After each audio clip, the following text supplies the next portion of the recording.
ओ madam, तुमच्या boyfriend कधी येणार आहे? सकाळपासून फिरवताय ना तुम्ही मला.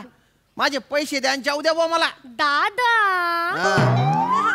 घरातून पळून आलेल्या मुलीसोबत तुम्ही असं वागणार?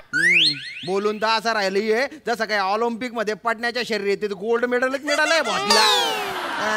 मला जर आधी माहिती असतं ना की पडून जाऊन लग्न करणार आहे तू आणि त्याच्यासाठी टॅक्सी बुक केली आहे तर मी आहे ना हे भाडंच घेतलं नसतं. एक तर त्यानं बाहेर तू तुझ्या बापाच्या मोबाईलवरून टॅक्सी बुक केली. तो सारखा फोन करून करून मला धमक्या देतोय ना. अरे हसते काय तू? काय फालतूपणा आहे हा? अरे मला काय संबंध आहे? बोलव ना तुझ्या बॉयफ्रेंडला. मला माझे पैसे द्या, जाऊ द्या ना. येणार येणार माझं बॉयफ्रेंड येणार आणि तुम्हाला देणार, पैसे देणार. त्याचं टेन्शन नका घेऊ. कसं आहे ना, आम्हाला असं निर्जन ठिकाणी भेटायची सवय आहे. तो असं निर्जन ठिकाणी पटकन पोहोचतो. असं का? अरे बापरे.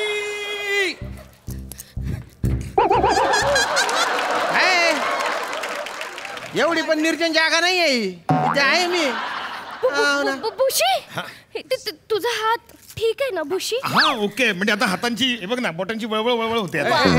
तुमची बडबड राहू द्या तिकडे. अरे तू पडून जाऊन लग्न करणार आहे ना रे? हे काय झाडे बिडे लावून आले तू? काढ काय ना ते डोक्यात अडकलंय काहीतरी. काढते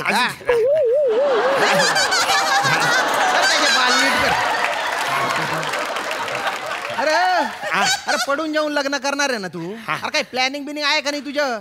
ही बिचारी पोरगी सकाळपासून फिरते आणि मला पण फिरवते. हे बघ भाऊ, टॅक्सीचे 3000 रुपये भाड्याचे झालेले आहेत. मला ते मी जातो. भुशी, यांचे पैसे द्या आणि यांना मोकळं कर यार प्लीज. आणि भुशी, आता मला सांग, कुठे जाणार आहोत आता आपण? ते सगळं मी अरेंजमेंट केली होती, म्हणजे सगळं व्यवस्था केली होती, पण जरा हल्लं सगळं.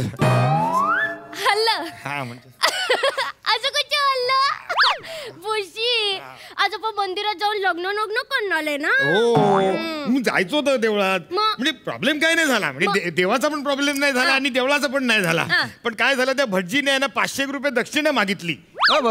मग काय फुकटात लग्न लावून देणार आहे का? तो दक्षिणा मागेलच ना. पूर्ण एपिसोड पाहण्यासाठी आताच डाउनलोड करा अल्ट्रा झकास मराठी OTT ऍप.